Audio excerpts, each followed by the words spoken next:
साथियों, आज हम सिद्ध करने वाले हैं कि उत्तल लेंस में वस्तु की दूरी u और प्रतिबिंब की दूरी v तथा फोकस के बीच यानी f के बीच संबंध स्थापित करें या उत्तल लेंस में सिद्ध करें कि 1/v minus 1/u equal to 1/f होता है। तो सबसे पहले हम उत्तल लेंस कहते किसको है, तो ऐसा लेंस यानी जिस लेंस का वो ऐसा लेंस जो बीच में मोटा और शीर्ष भाग पर क्या होता है, पतला होता है, तो उसे हम कहते हैं उत्तल लेंस कहते हैं। तो देखिए उत्तल लेंस जो होता है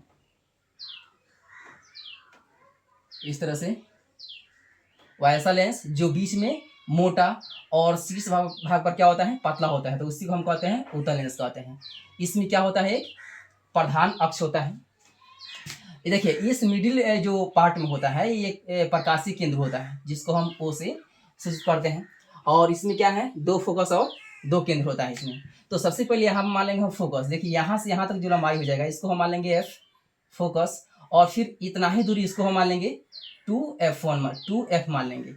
ठीक, अब जब इस पार्ट को इसका है स्फीयर को जब हम मिलाएंगे पूर्ण रूप से गोला हम करेंगे तो इसमें क्या हो जाएगा, इसको हम f1 मान लेंगे, f1 इसको मान लेंगे हम 2f1 मान लेंगे। ठीक, अब देखिए यहाँ जब कोई वस्तु अनंत और 2f के बीच में हो, जैसे मान लीजिए यहाँ पर कोई वस्तु हम रख रहे हैं, यहाँ पर कोई वस्तु है ये भी हम मान लेंगे, ए और बी मान लेंगे। ठीक, और इस बी पॉइंट से मात्र हम दो ही किरणें गुजारेंगे। जैसे मान लीजिए एक प्रधान अक्ष के समानांतर किरणें जाएगी इस तरह से, प्रधान अक्ष के समानांतर, तो क्या होगी कि कोई भी किरणें लेंस में प्रधान अक्ष के समानांतर जाती हैं तो अपवर्तन के बाद में वो फोकस होकर गुजरती हैं। तो ये जो किरणें हैं इससे फोकस होकर गुजर जाएगी इस तरह से। अब देखिए फिर यहाँ से एक और हम किरणें गुजारेंगे। जैसे कोई भी किरणें अगर लेंस से होकर गुजरेगी तो वो क्या है, सीधी रेखा में जिस तरह से आती है उसी तरह से क्या है वो चली जाती है वो। तो केंद्र से होकर अगर हम गुजारेंगे इस तरह से,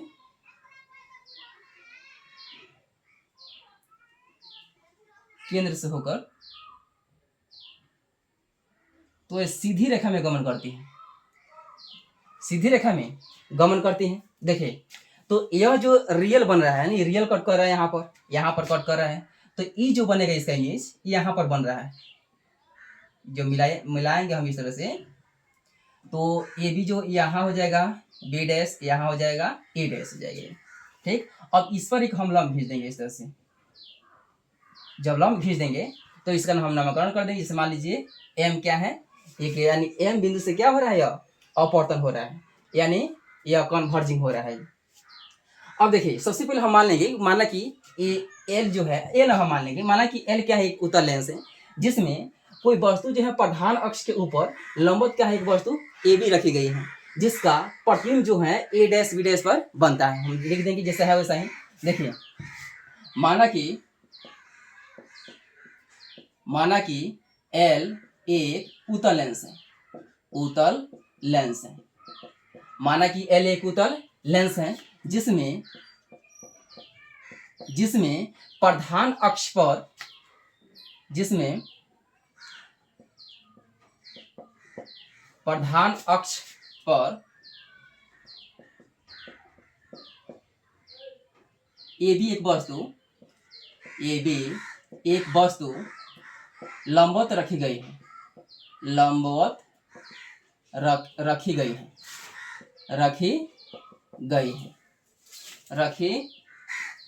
है और इसका इमेज जो बन रहा है, इसका प्रतिबिंब, जिसका प्रतिबिंब ए डैश बी डैश पर बनता है। इतना क्या समझ। हम मान लें कि एल एक उत्तल लेंस है जिसमें क्या है, प्रधान अक्ष पर ए बी एक वस्तु रखी गई है जिसका इमेज जो है ए डैश बी डैश पर बन रही है। तो सबसे पहले देखिए हम दो त्रिभुज में चलेंगे। जैसे मान लीजिए ये प्रधान अक्ष है, ए बी क्या है, एक ए और ओ और 2f ये सब क्या है, प्रधान अक्ष है। तो प्रधान अक्ष पर एक ए बी एक वस्तु रखी गई इस तरह से। फिर क्या है, एक जो किरणें आ रही है यह सेंटर से होकर गुजर रही है और ए डैश बी, यहाँ ए डैश बी डैश पर इसका क्या बन रहा है, इमेज बन रहा है। यह ओ है, सेंटर ओ है, प्रकाश से केंद्र है। देखिए जब दो रेखाएं एक दूसरे को प्रतिच्छेद करती हैं तो आमने सामने की जो कोण होती हैं वो बराबर होती है, यानी शीर्षवियों कोण से क्या होता है, दोनों कोण यह कोण क्या हो जाएगा, बराबर हो जाएगा। तो हम इन दोनों त्रिभुज में चलेंगे। त्रिभुज AOB तथा त्रिभुज A'OB में, A'OB में चलेंगे हम। तो देखिए यह जो कोण हो जाएगा इसके बराबर हो जाएगा। क्यों बराबर होगा? ताकि शीर्ष अभिमुख कोण से क्या हो जाएगा, ये बराबर हो जाएगा। ये क्या है, लंबवत है। यहाँ पर क्या है, लंबवत है। यानी कोण AOB यह बराबर होगा, किसके बराबर होगा? तो कोण A'OB के बराबर होगा। क्यों बराबर होगा? शीर्षाभिमुख कोण से। यहाँ लिख देंगे शीर्षाभिमुख कोण से, शीर्षाभिमुख कोण से क्या हो जाएगा, ये बराबर हो जाएगा। अब देख रहे हैं कि जो इसमें भी 90 डिग्री है, ये क्या है 90 डिग्री, और इसमें भी 90 डिग्री है। तो दोनों जो 90 डिग्री हैं, दोनों को दोनों क्या हो जाएंगे, बराबर हो जाएंगे। अब यहाँ पर दें कोण BAO बराबर होगा कोण B'A'O के, B'A'O के क्या हो जाएगा, ये बराबर होगा। क्यों बराबर होगा? ताकि दोनों में क्या है 90 डिग्री है। तो शेष जो कोण बचेगा, ये शेष कोण जब यह इसके बराबर हो गया और यह इसके बराबर हो गया, तो निश्चित बात है कि यह जो है इसके बराबर हो जाएगा। यानी कोण B जो है B वो कोण B' के बराबर होगा। तो देखिए अब तो हम समरूप हम दिखा दिए हैं, तो हम लिख देंगे यहाँ पर कि AAA समरूपता नियम से त्रिभुज AOB यह समरूप हो जाएगा। किसके समरूप हो जाएगा? त्रिभुज A'OB के। जब समरूप हो जाएगा, तो समरूप का मतलब क्या होता है कि इसके भुजाओं का जो अनुपात होता है वो बराबर होता है। तो इसमें जो AB जो है वो A'B के AB बाटा AB बाटा A'B हो जाएगा, A'B बराबर। इसके बाद में इस त्रिभुज में OA जो हो जाएगा OA' के नीचे बराबर हो जाएगा, और OA बाटा OA'। इस समीकरण हम इसको 1 मान लेंगे। जब समीकरण 1 मान लेंगे हम, तो फिर देखिए अब इन दोनों त्रिभुज में चलेंगे। देखिए जैसे मान लीजिए MO, यहाँ पर है M और यह है O है, ठीक। अब F पर कट कर रहा है एक दूसरे को, और A'B' पर इसका इमेज, जैसे मान लीजिए क्या है यहाँ पर यह जो 90 डिग्री है ये। तो जब इन दोनों त्रिभुज में चलेंगे तो देख रहे हैं कि फिर क्या है, ये इसमें क्या है कि शीर्ष अभिमुख को दोनों कोण क्या हो रहा है, इसमें बराबर हो रहा है, और यह 90 डिग्री है और इसमें भी 90 डिग्री है। तो शेष जो कोण होगा वो भी क्या हो जाएगा, बराबर होगा। जब इन दोनों को हम समरूप दिखा देंगे, लिख देंगे ठीक इसी प्रकार से, ठीक इसी प्रकार से त्रिभुज MOF यह समरूप हो जाएगा MOF, तब B'A'F के बराबर हो जाएगा, B'A'F के क्या हो जाएगा, बराबर हो जाएगा। जब इसके बराबर समरूप हो जाएगा, देखिए तो अब देखिए यहाँ पर MO यानी OM बाटा किसके बराबर हो जाएगा, A'B' के बराबर। फिर यह हो जाएगा OF यानी OF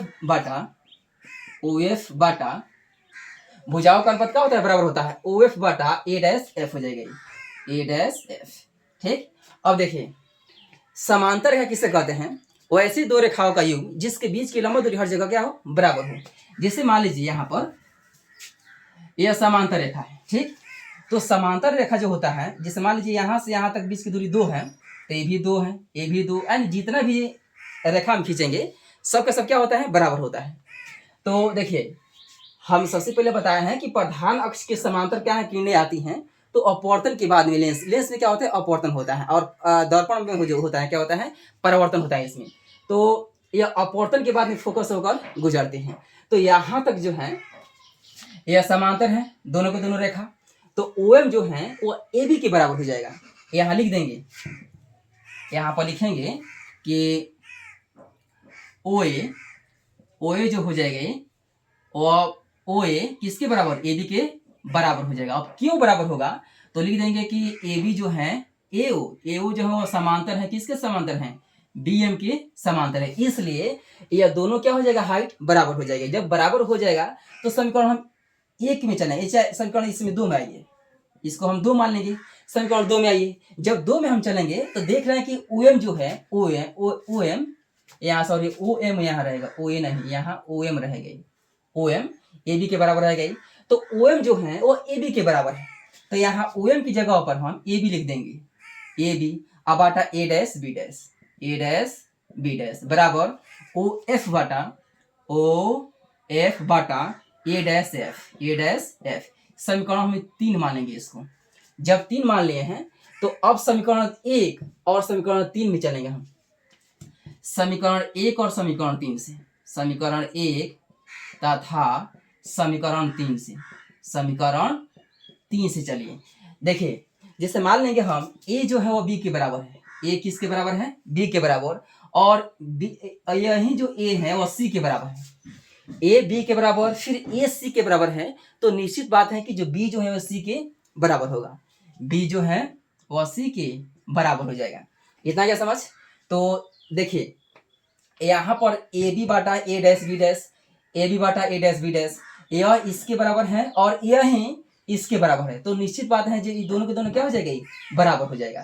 तो यहाँ OA बाटा OA डैश, OA बाटा OA डैश बराबर OF Bata A dash F हो जाएगा।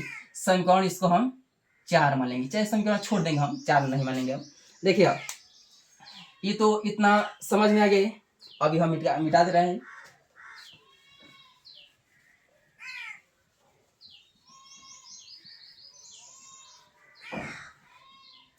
इस हम लोग देखिए इस लेंस जो है, इस लेंस के जो बीचों बीच जो भाग होता है, इस बीचों बीच भाग से अगर बाएं की तरफ कोई भी वस्तु हो, इसका इमेज बने या वस्तु रखी गई है, तो सबके सब क्या होती है, नेगेटिव होती हैं।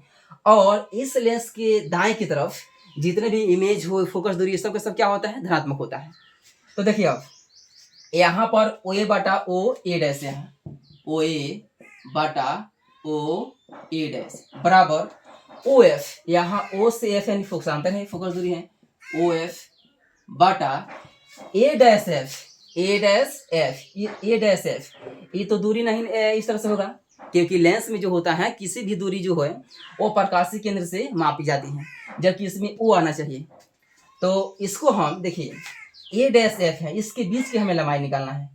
तो इस पूरा में से, जैसे मान लीजिए यहाँ से यहाँ तक 10 सेंटीमीटर लंबाई स्टिक है और A B C है, ठीक, और A से B की लंबाई दे देगा 2 सेंटीमीटर, तो फिर BC की लंबाई कितना होगा? तो पूरा में से AC में से जब ये हम 2 घटा देंगे तो BC की लंबाई निकल जाएगी। ठीक ऐसा ही हमें इसका अनुमान निकालना है। तो पूरा O और A डैश में से अगर OF घटा देंगे तो A और A डैश F की लंबाई क्या हो जाएगा, निकल जाएगा। तो यहाँ पर लिख देंगे O और A डैश में से OF जब हम घटा देंगे OF, तो क्या हो जाएगा कि इसका बीच की दूरी क्या हो जाएगा, निकल जाएगा। तो अब देखिए इसमें O और A, OA क्या है कि वस्तु की दूरी है, यानी किसी भी क्या है वस्तु की दूरी हो या फोकस या इमेज हो, इसका प्रतिबिंब हो, वह किससे नापते हैं, तो हम लोग क्या इसका प्रकाशीय केंद्र से मापी जाती हैं। तो O से A जो है ये क्या है, एक वस्तु की दूरी है कि नहीं। तो ये वस्तु की दूरी, यानी वस्तु की दूरी को हम U से लिखते हैं। तो ये क्या है, यह जो है वो बाएं साइड में है, तो बाएं साइड में कोई भी क्या है चीज क्या होती है, वो निगेटिव होती हैं, तो माइनस U हो जाएगा, यहाँ हो जाएगा माइनस U। OA डैश ये क्या है, ये क्या हो रहा है, ये क्या है, इसका प्रतिबिंब की, या प्रतिबिंब की क्या है, यह दूरी है, यानी प्रतिबिंब यहाँ पर बन रहा है। तो O से A डैश क्या है, माइनस V प्लस V होगा, क्योंकि यह जो इमेज होगा दायां साइड में है। OA के यहाँ V हो जाएगा, और OF, O से F यानी केंद्र से फोकस के बीच की दूरी को फोकसांतर F से लिखते हैं, इसको स्मॉल f हो जाएगा। और OA डैश फिर यह इमेज की दूरी है, तो यह केवल V हो जाएगा। ये भी क्या है, प्लस में होगा, ये भी प्लस में होगा। और माइनस क्या है, माइनस OF, ये भी क्या है, प्लस में होगा, फोकसांतर है, यहाँ F हो जाएगा। अब देखिए अब तीसरा तीसरी क्या करेंगे, हम गुना कर देंगे, माइनस U से V माइनस F से क्या करेंगे, गुना करेंगे, फिर V में और F से क्या करेंगे, गुना कर देंगे, VF हो जाएगा। अब देखिए यहाँ माइनस प्लस माइनस U भी हो जाएगा, माइनस माइनस प्लस UF बराबर VF हो जाएगा। इतना क्या समझ। अब दोनों तरफ यू भी एफ से भाग करने पर, दोनों तरफ यू भी एफ से भाग करने पर, जब हम भाग करेंगे तो माइनस यू भी बाटा यू भी एफ प्लस क्या है, plus U F Bata you भी एफ बराबर भी एफ बाटा यू भी एफ। देखिए अब भी एफ से भी एफ खत्म, यू एफ से यू एफ खत्म, यू भी से यू भी खत्म हो गया ये, तो यहाँ हो जाएगा -1 बाटा एफ हो जाएगा, प्लस के यहाँ प्लस 1 बाटा भी, यहाँ भी बच गया ये, फिर यहाँ 1 बाटा यू बच गया। अब 1 बटा यहाँ पर देखिए माइनस छोड़ दिए, माइनस रख रह गया 1 बाई भी जो का त्यों, और 1 बाई यू जो है इधर प्लस में इधर आएगा तो -1 बाई यू हो जाएगा बराबर, यह माइनस में इधर आएगा तो +1 बाई एफ हो गया। तो ये क्या है, हमें यही सीख करके दिखाना था। अगर आप लोगों को वीडियो अच्छा लगा है तो लाइक और फॉलो जरूर कीजिएगा।